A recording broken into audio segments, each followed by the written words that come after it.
morning, everyone. Thank you for taking the time to join us today. My name is Michelle, and I'm the founder and director of Inside Out Well. I started this journey with a clear purpose to help individuals cultivate sustainable, holistic well-being, physically, mentally, and emotionally. As a businesswoman and a mother, I understand how demanding life can be and how easy it is to neglect our health in pursuit of success.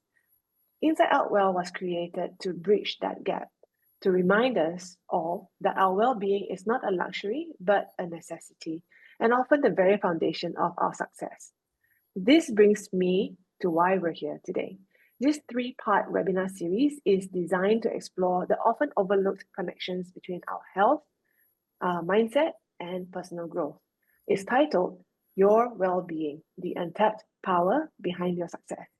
Because our well-being is that hidden gem, right? The silent driver that can determine whether we thrive or struggle. My hope is that each session offers you valuable insights and practical tools that you can apply in your own life, whether it's making small, consistent changes to your fitness routine, recognizing and addressing emotional roadblocks, or finding the courage to take the next big step in your personal or professional life. This series is designed to inspire and empower you.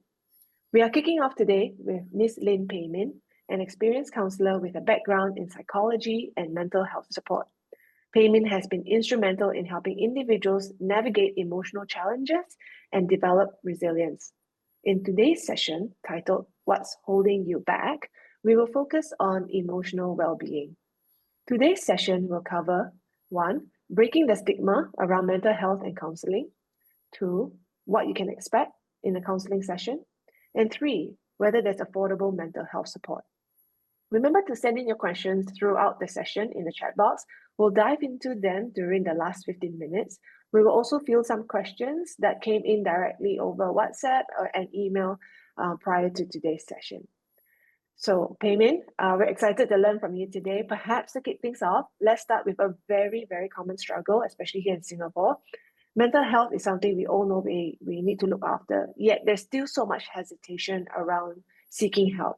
Why do you think that is? Thanks, Michelle, for this question, and thanks for inviting me to share something I'm so passionate about. I do agree with you. Mental health is something we all have, but there's so much hesitation around it. I think in many cultures and communities, there is this emphasis on resilience and self-reliance, and people often think that going for counseling is only for a very serious situation, like when one is suffering from trauma or depression. But really, I think that it shouldn't be the case. I wish more people see it as not about fixing a problem, but it's like having a guide for your inner world, like having someone to help you navigate your emotions, your relationships, your challenges before they become a crisis. Okay, well, but I mean, it's quite common that if somebody was to know of somebody or hear that somebody is going to see a counselor, immediately the thought is that, oh, that person's, there's something wrong or something's troubling that person. It's always something negative, right? And therefore, if we were to think about whether we should be going to see a counselor or not, we kind of put that impression upon ourselves that, that means that we're broken or we're weak. So how would you respond to that? Yeah, I think we have to reframe that thinking. Think of mental health like dental health, going to the dentist, and going to the counselor. We all have a set of teeth, but no one would say, you're going to the dentist, you must be terrible with your oral hygiene. No one says that, right? Yeah. So seeking help with your mental, emotional well-being is not a weakness. It's like a software upgrade or, getting a guide to go along with you at a hike. I think we have to reframe and start thinking about it in a very different way and, normalizing this in our conversations.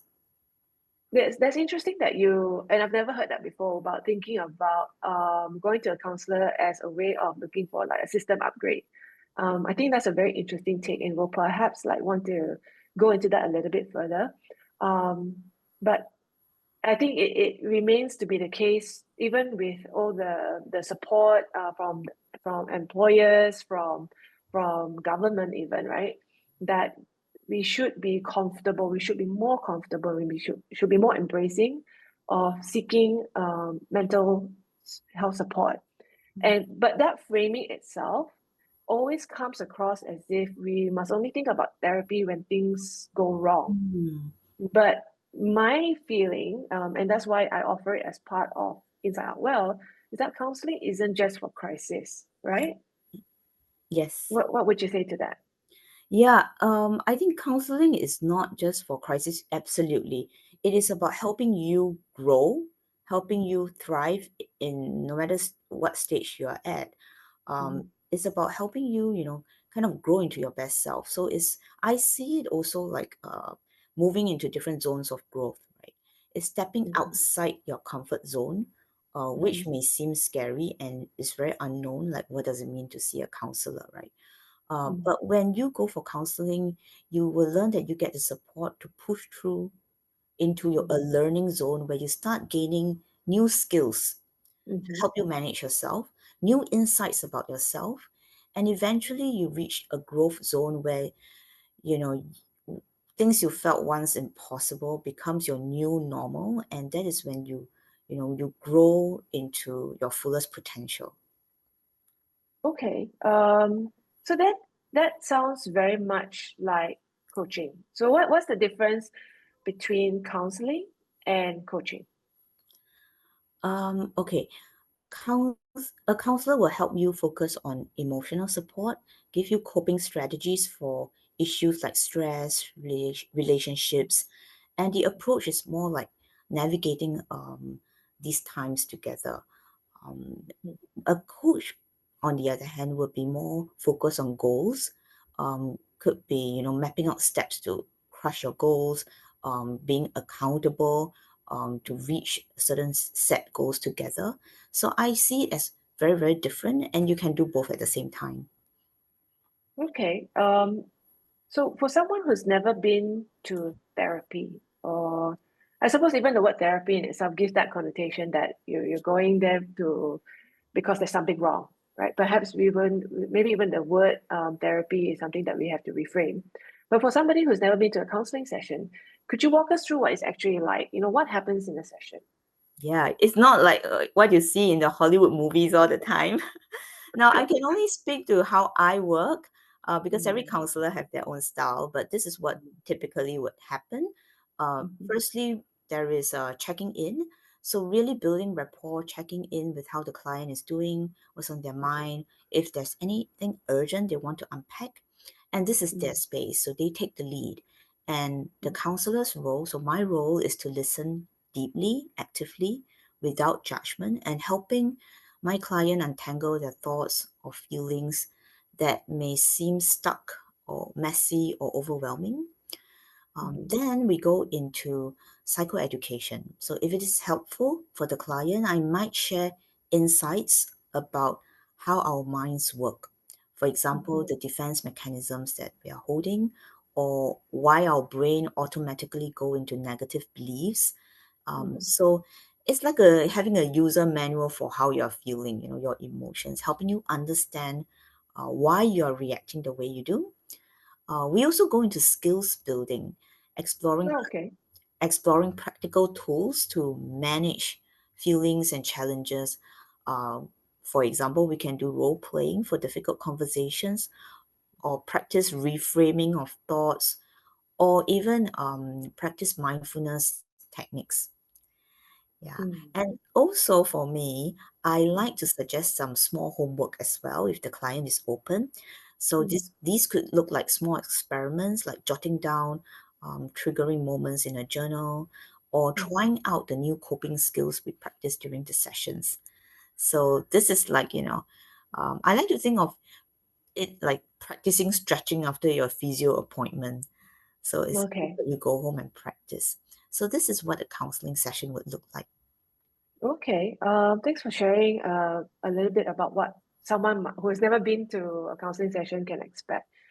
You mentioned about that one of the things that you would work with is helping the client perhaps go through a reframing of thoughts.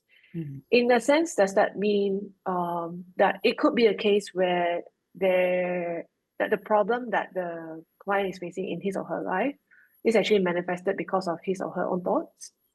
Yes, yes. Um, Mm, Excellent question. I think internal dialogue actually plays a very central role in one's behavior. mhm. And we, in my experience, a lot of us hold very self-defeating beliefs, and we call them Okay. irrational beliefs. And they Mm, end up in very negative emotions. So these beliefs may be demands on yourself. For example, mhm. I must do well at work, and Okay. so that I will be, get the approval of everyone at work.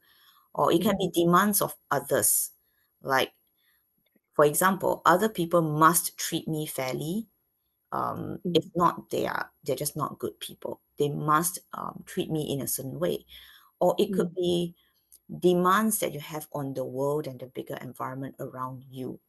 So mm, when you have these kind of absolute thinking, like I must do this, that person should, and these could be irrational thoughts that lead to certain behaviors and emotional stress. So we mhm, actually unpack this and help the client understand what are their subconscious irrational beliefs and demands on mm, themselves, on the world, and the people around them.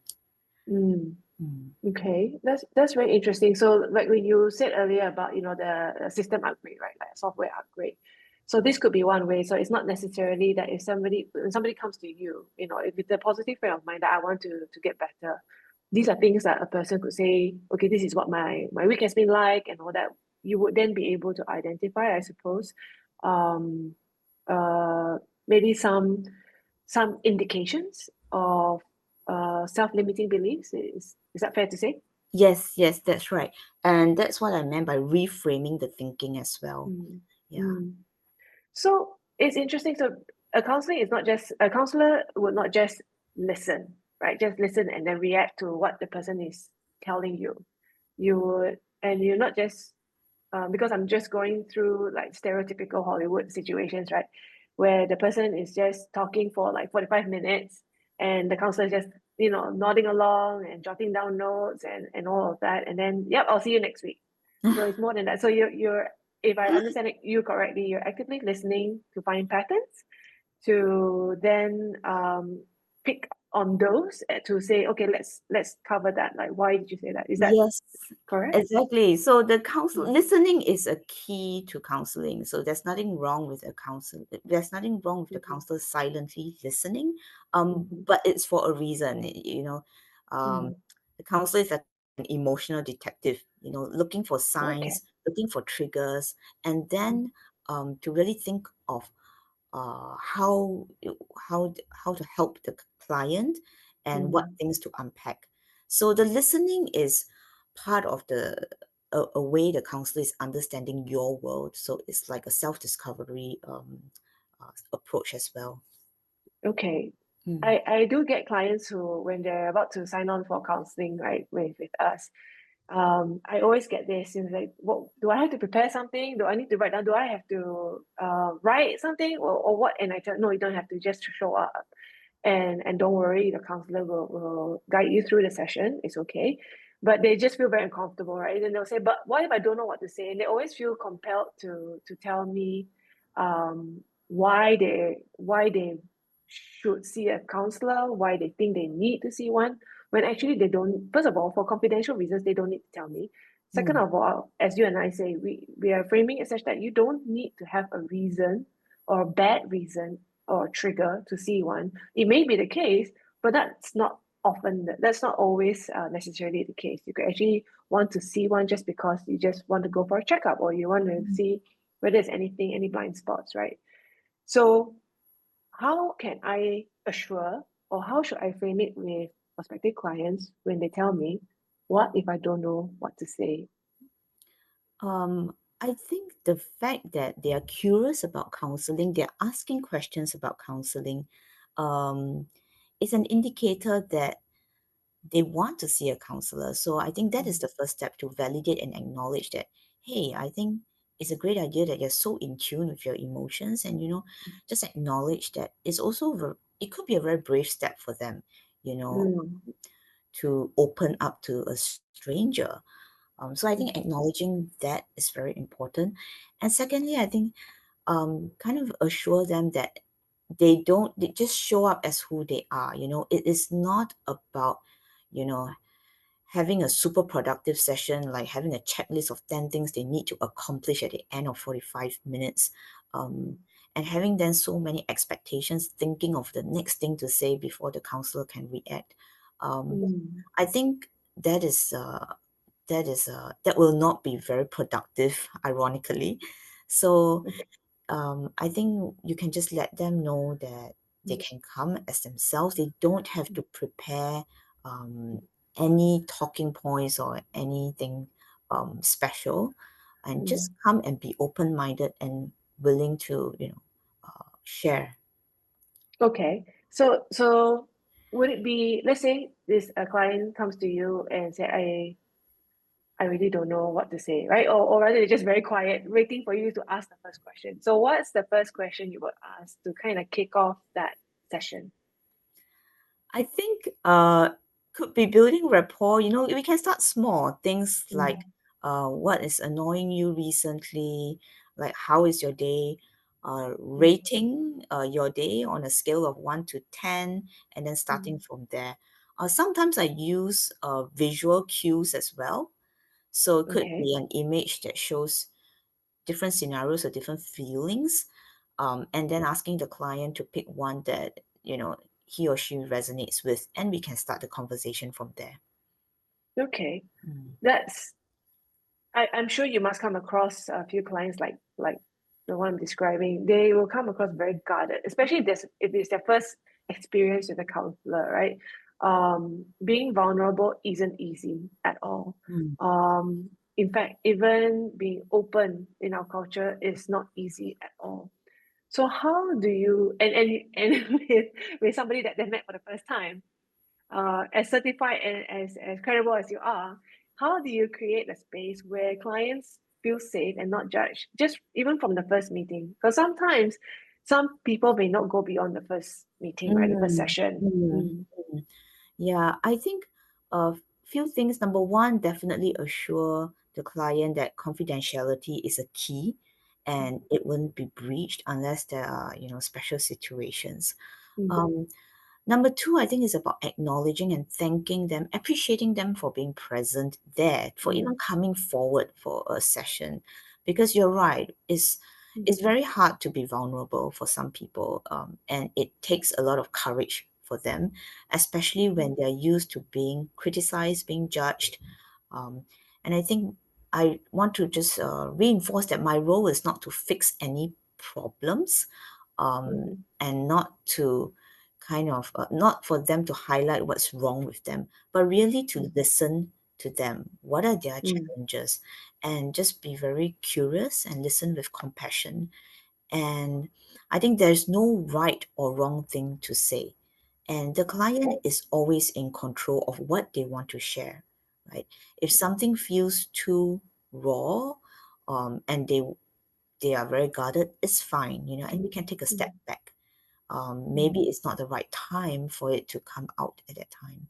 So I think we talk about safety as well, having a safe space, just the feeling about being respected, being seen, and never feeling pressured about, the right or wrong thing to say. Yeah. Mm. Mm. Um, I know especially residents in Singapore, clients in Singapore, right? Because they're so used to receiving instant gratification, instant Mm. impact, value for money, with almost everything today in Singapore. It's almost an entitled expectation, right or wrong. But when it comes to counseling, that's not necessarily the case.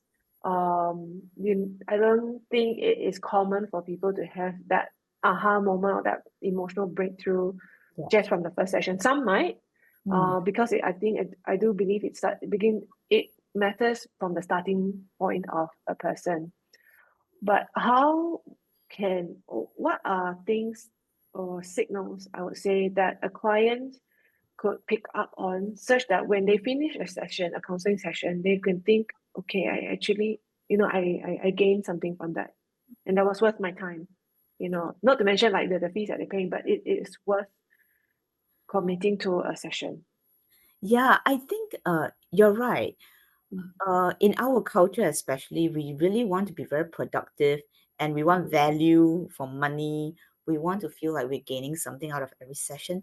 That is why in my sessions, I mm, also tend to, bring in the education aspect. So psychoeducation, okay. helping the client really understand um, how their mind works. And then we move into skills building, which could be Mm, practical tools. And then okay. the last part also the homework and the experiments. These are exercises that are practical takeaways. So Mm, these actually give clients a sense of assurance that okay, we're not just talking. There are actually some mini things we can do along the way that is mm, helping myself.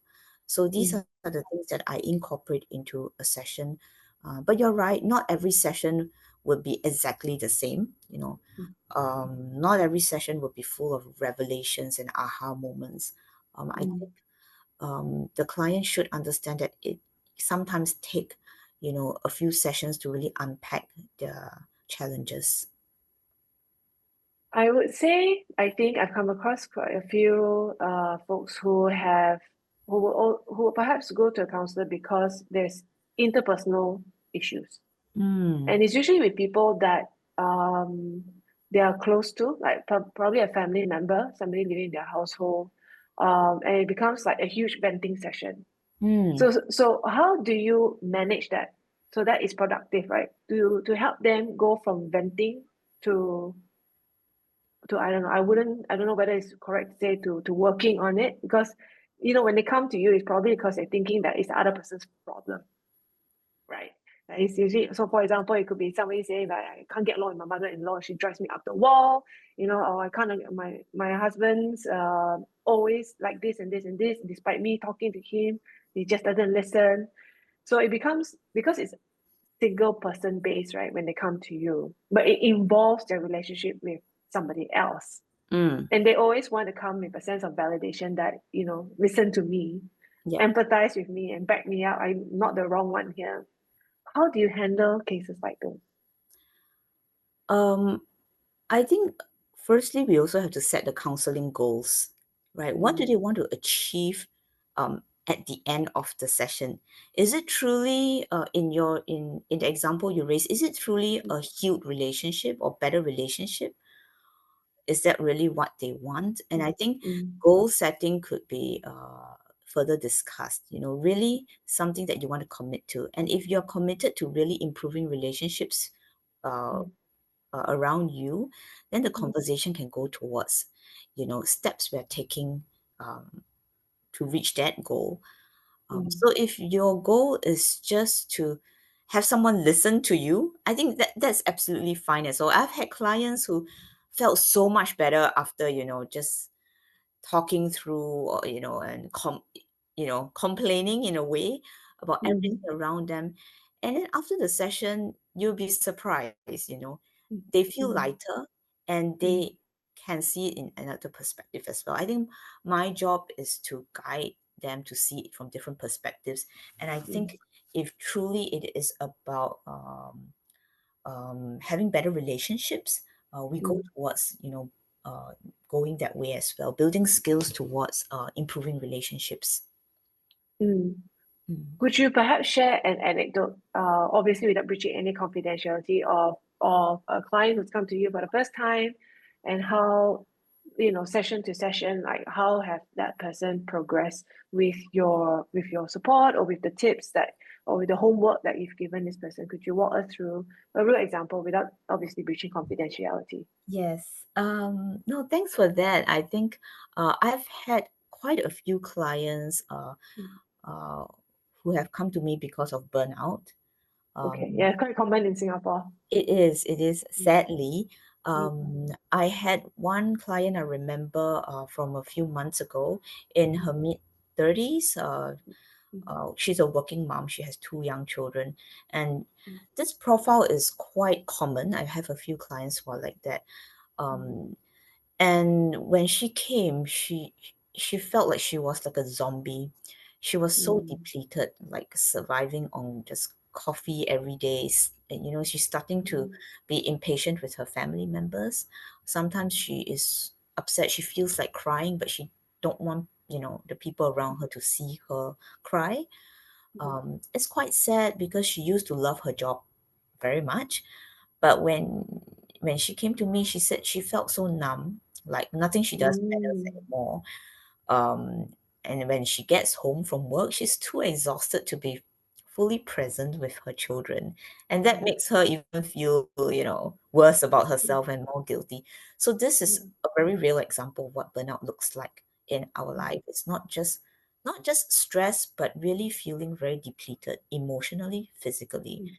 And I think a lot of working parents know this feeling. We've been through that in different varying degrees, myself included as well. So, how did we work through this together? First, we just created a safe space for my client.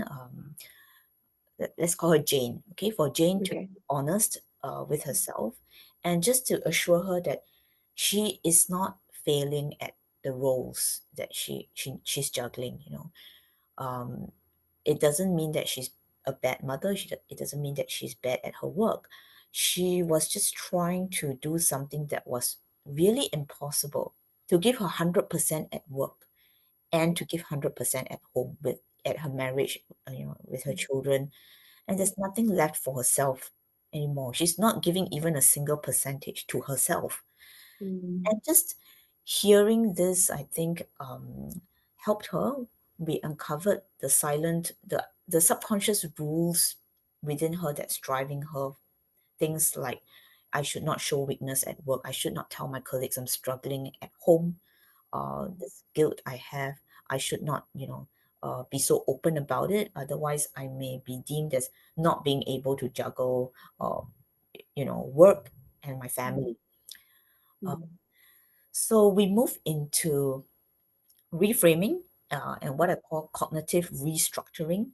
So, using okay. cognitive techniques, we challenged her thoughts. Her thoughts like, if I ask for help at work, I will be seen as incompetent, right? Mm, Um, so, these are very firm thoughts that she has that we challenged.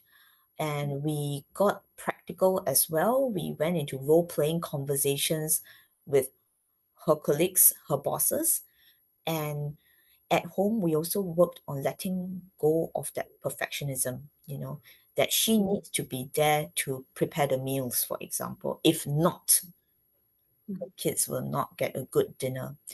mm, So these kind of uh, perfectionism in her, I think we worked through that so that she could rest and she could balance the different demands she had on herself.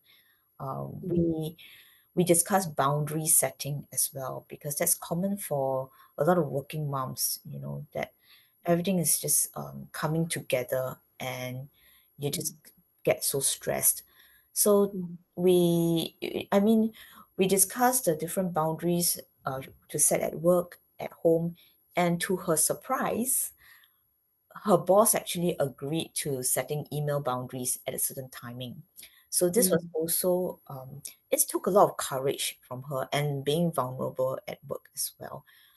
And we helped, we got to that point because of role playing as well. But mm, the real breakthrough, I think, came when we really addressed core beliefs. So this was, of course, after more sessions where we explored where these impossible standards on herself came from, you know. So mm, it went deeper into her core beliefs, and mm, we realized that as a child, she learned mm, that, you know, to be loved and to be accepted, she needs to work for it, you know. mm. The reasons Very we very common in Singapore, I must say. yeah, so she felt that she needs to continue working to feel acknowledged, to feel successful. Um, And this was it was very freeing for her to finally arrive at that revelation of why she is the way she is and why she gives herself so much pressure. and she could then have the choice now to live by different rules, you know. Mm, And she also got more conscious about how she nurture her children, you know, to mm, let so I think it went beyond herself. It benefited her family as well. mm, So Jane, I think she's a very different person now. She can mm, be at work without feeling guilty. She is mm, open to asking for help. She realized that she's not judged based on how much effort she puts in. Yeah, so she's much happier now, both at work, at home. Um, mm, so I still see her from time to time, but I think I just wanted to share this story because it's so common. It's mm, such a common situation that a lot of young mothers mm, around me face. But mm, I think it is possible to change.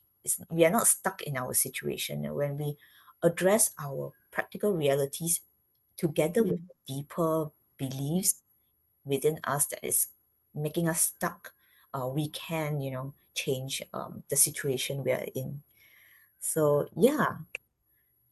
Thanks for sharing Jane's story. I think you're right. It's super common in Singapore. In fact, when you were relating the context of her story and the struggle she had, right? I think that you mentioned about that failure, that perception of failure, right, really struck me because I could so relate to that sentiment and how strong and how deep that sentiment must have been within her. Um, I want to also address something that a lot of people, rightfully or wrongfully, think that counseling would help figure out, which is it could be they're in a bad relationship with a spouse, and I Mm, think that going through counseling, they will help figure out should I salvage the marriage or not. I mm, think there are also clients who think that if I go into counseling, I'll figure out whether I want to stay in my job or quit, right? mm. Um, what do you say to that? Is that something that could be an outcome of counseling sessions? Like, or do you guide them towards an answer? Like, how would we address that? Okay, the counselor is not there to give you the answer you need. I think, I don't think any counselor would say, okay, yeah, you need to get out of this relationship right now. You should, break, you should end this marriage. I don't think Mm. that's not the role of the counselor, especially, yeah, a lot of people will come and say, can you tell me what to do? How can you Yeah. fix my problem now? Yeah, I had a client who who who was retrenched, and she was like, Mm, can you tell me how to get my next job? mm, The counselor is not there to fix your problems, but it is like a guide. You're mm, right. So think of the counselor as like a guide for you when you're going on a hike, and the hike may be very challenging, but you need someone there to help you navigate the difficult paths and to help you mm, understand your strengths, build your own strength as well. And I think you will arrive at um, mm, your own decision, your own way to solve your problem. But the mm, counselor would definitely be there to help you light up the path, and help you understand why you make certain decisions. Yeah, I hope mm. that helps. Yeah, that's and you touched on a very important point actually, and you spoke about the person who just got retrenched, and that's usually a terrible situation to be in because there's so much ambiguity ahead, but current immediate and visible problems, which is financing, resourcing, and we don't know resource for how long, right? I mean, the go-to is always like have 6 months in your bank, to prepare for such contingencies. So with that in mind, right, I do get hesitations from people who may know that they would benefit from counseling sessions or even coaching sessions, but they don't want to because they don't know whether they are going to be able to secure a job or get income, down the Mhm, road. And this might be to them an indulgence, right? mhm, So I want to recognize that and not trivialize it, or think that no, that is worth your time, it's worth your money, you should do it. So let's talk about maybe other options. What affordable options are there for people who do need support, but are on a very tight budget, at least for the time being? This is such an important question, Michelle, because while we can talk about how valuable counseling is, but the cost can seem overwhelming to a lot of people. And Mm, it is quite sad to think that cost can be a barrier to someone getting emotional support. But the good news is that as mental health awareness grows, I see many more options now. For example, a lot of community-based groups are coming up. There are non-profits who are setting up counseling services. There are community clinics in community, some are in community centers, and they offer counseling that could be subsidized. mhm, And secondly, I also see a lot of employers having incorporating, free counseling sessions as a workplace benefit. So do check with your employer if there is this option.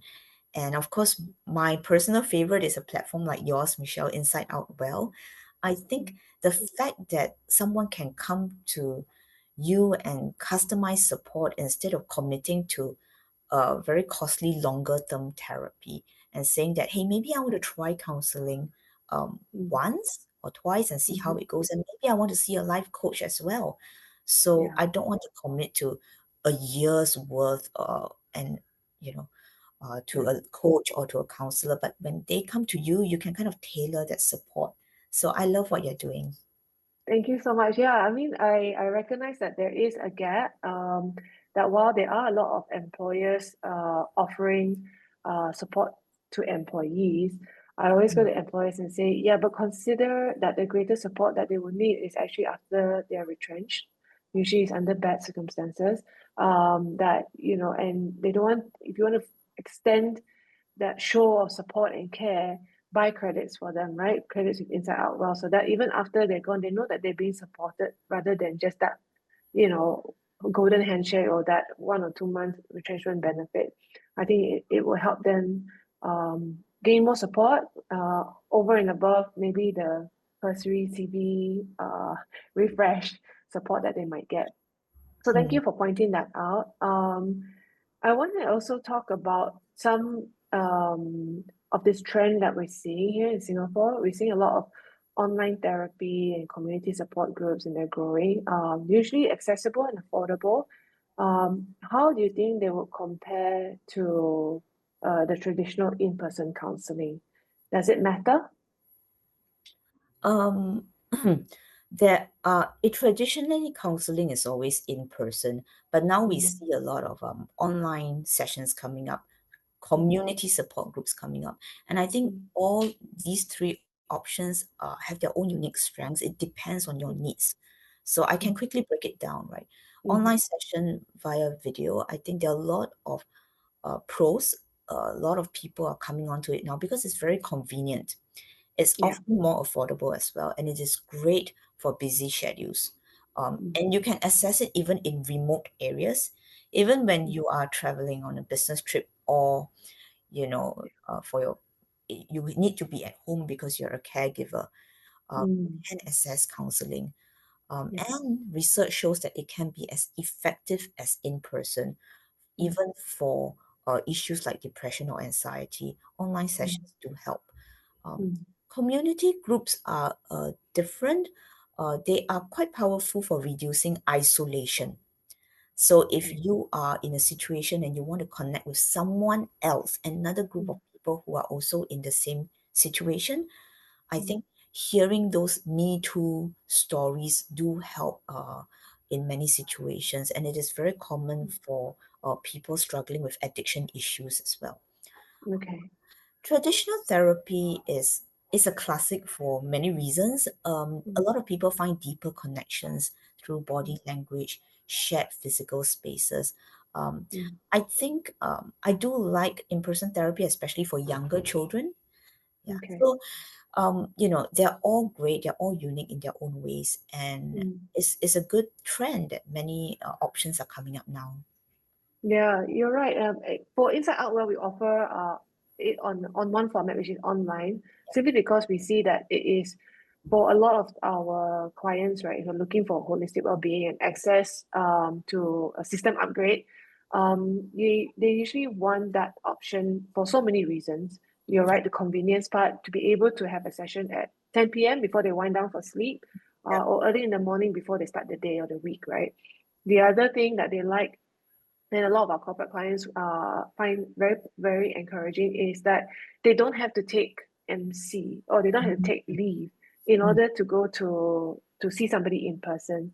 Yeah. And seeing somebody in person also means that you are kind of queuing up, or you're waiting in the lobby of a clinic, right, or a space.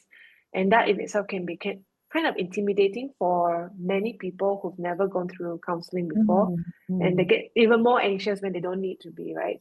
So Yeah. I always feel like the online, at least for some people who are new to it, this is a safe avenue, a safe way to be more familiar with what a counseling session is Yes. truly about. Yeah. And if they so want to have that in-person feeling, can certainly find somebody who is geared towards that, as a specialty. I Yeah. always tell my clients that the best choice is whatever they will use consistently, Mm. and very often, the online approach is what they will Mm. use consistently, and that will help Mm. them the most. Yeah, totally agree. And you're right on the mark there. I want to talk about the consistency of things, right? So, and people's attitude towards wellness. Um, you and I know, and I think we see all around us, that many people take a lot of pride in going to the gym, or that they're part of a gym membership, and we're seeing a lot of them popping up. Like many brands are coming on in the heartlands, which is fantastic. I love it. I love the fact that there are so many around us. It's almost like a constant reminder to our community, right, to our neighbors, that hey, health is important, physical health is important. And then you're seeing a lot more athleisure wear, very high brand. It's almost like a status symbol that, I'm going to the gym, right? I'm packing up my yoga mat, I'm going to the yoga studio, or I'm eating at salad. I'm eating healthily in all these spaces instead of going to a fast food joint. And they're happy to be open and declare that, right? But the other side is missing. We don't see them yet having that attitude and that similar enthusiasm for seeking, or for saying that, I'm going to my counseling now. I'm going for my counseling session now. I'm Mm. going to see my life coach now, right? And see that as, hey, this is a great thing. It shows that you're looking after yourself. You're actually on a path to not about just self-awareness, but self-awareness for the purpose of being a better person. Not that you're not already a good person, but that you actually have an ambition behind wanting to be better in different Mm. facets of your life. So, Peimin, from where you sit, right? How can we change that mindset? How can we glamorize, I suppose, the idea of going to see a counselor, of going to see a life coach, that is not lame, it's not pointing to anything negative. It's a good thing, Yeah, something to be proud about. I think it is about normalizing mental health, the conversations around mental health, like what we are doing now, having an open conversation around it, because mental health is part of your health. Health Mm. is not just the things that you can see, the visual part, like going outdoors or going to the gym. So you wouldn't skip fixing a broken arm, right? Then why Mm. do you ignore a struggling mind? Just Mm. because it's invisible and no one can see it, and then you don't talk about it, you become very guarded. That is a very you know, that's the wrong approach. I think we need to normalize conversations around mental health and also help people um, understand that mental health is for everyone. It's not just a mental condition that's diagnosed at the Mm. mental hospital, for example, which is maybe a lot Mm. of people still think of it that way. Mm. Instead of seeing it as building your emotional resilience, um, helping you navigate challenging situations, difficult thoughts. It need not be a mental health condition. Yeah. So I Mm. think there's still some different perspectives or different misconceptions around mental health Mm. that we can address through, open sharing like this. Okay. Then you touched on a point now, which I think is very important to address. If someone is on the fence about whether they need therapy, what's one thing you want them to consider as they're mulling about, should I not? I think the fact that they're even considering it, Mm. it means they should. Yeah. Okay. The Okay, fact that's a that, simple answer. yes, and if they don't want to commit to a long session, they can go to someone like you, right, to try it Yeah. out. Yeah. Okay, thank you for that. We have 15 minutes left or so. Perhaps we'll take some questions that's come in. I do have quite a number of questions. I won't be able to get to all of them, but I will try to find those that we haven't really covered just yet. Somebody did ask, what's the difference? And actually, this is a very common question. What's the difference between a counselor, a psychologist, and a life coach? Shall we break that down? Yeah. Common question. Counselor would focus on emotional support, giving you coping strategies, and navigating difficult times together, right? It helps it will provide short to medium term help with life challenges. A psychologist will actually give a more formal diagnosis, a medical diagnosis. A psychologist can treat mental health disorders, for example, Okay. anxiety, depression, um, and so a counselor would not be for such serious situations, but they can make a referral to a psychologist if needed, right? And a life coach would be something quite different. A life coach would focus on goal focused guidance, on productivity, on career, on habits, mapping out very practical steps, to achieve your goals. So I hope this breaks down the difference. Yeah, I think, yeah, that's very helpful. So, counselor is, I think, maybe a good starting point, if anything, right? Because a counselor would help you to unpack certain things that you're thinking about, to say that you're suffering anything, but just things that you're thinking about, and guide you along the way. And if, as part of your listening skills as a counselor, you will be able to detect patterns, and perhaps even do a diagnostic on the person, that maybe this person does really need to see a psychologist, and then make that referral. Yeah, So if somebody is actually not so sure, do I need something wrong with me? Am I somebody who is going through A, B, C, D, E, F, G kind of disorder, right? And the safe way is to speak to a counselor. yeah, It could be actually it's nowhere near. It's not a mental disorder that they are hypothesizing on themselves, but really it's just some things that we just need to unpack and figure out, right? yeah, And that's right. and a coach is somebody who would help a person to, okay, I kind of know what I want to do, or I feel like I need to get out of this rut, and I perhaps need to take some action now that I'm clear about how I feel about this. That's when they go to a coach and say, okay, I have something I want to achieve, and I need a roadmap, and I need to have somebody to guide me to reach to that destination. Yes, that's right. Yeah. Okay. Another question that's come in, and I think this is a very, very important question actually. This person shared that I've tried therapy before, but I didn't find it helpful. Is it because the counselor wasn't good, or was it because of me? Ah, okay, okay. Well, of course, it's never about the client. Um, Counseling is not a one size fits all as well. I think we can unpack why it wasn't a good fit. Could it Mm, be, um, the counseling technique? Because different mhm. counselors also use different techniques, right? Okay. Yeah, and I think you, I would encourage this person to not give up and try to Mm, go again for another counselor. okay. If the last counselor felt like a bad Mm, blind date, go mm. to the next one. Yeah, try someone. Okay. Yeah. So you mentioned about technique, like what do you use then? I use a combination of cognitive-based therapy, so that's CBT, and person-centered Mm, therapy, PCT, and that that is why I always incorporate psychoeducation and skills building as part of my Mm. sessions. Okay. Mm. Break it down for people who maybe don't understand those terms. What does that mean? So for cognitive-based therapy, we would kind of look at thoughts, the way people are thinking, and identify unhelpful, irrational beliefs and thoughts and reframe them.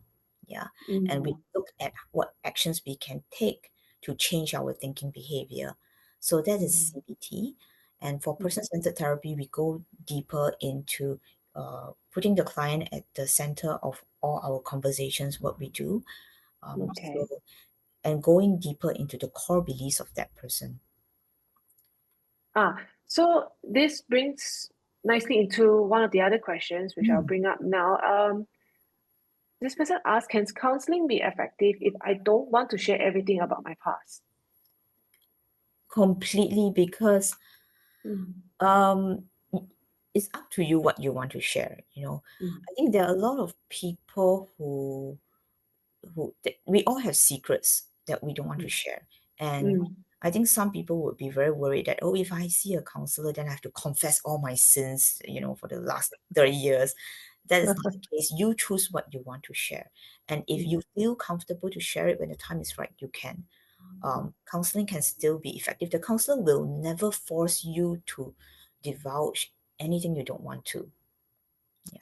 I guess the question perhaps come from, I can perhaps relate to this as well, that if I don't give you the full story and I don't tell you everything, then your diagnostic of me might be inaccurate.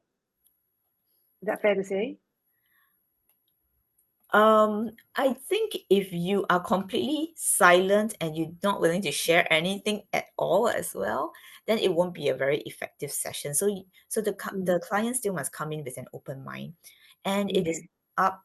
I would say it's up to the counselor to build Mm. rapport with the client and to bring out all these important pieces of information during the conversations. Okay. Mm. And I think that's fair.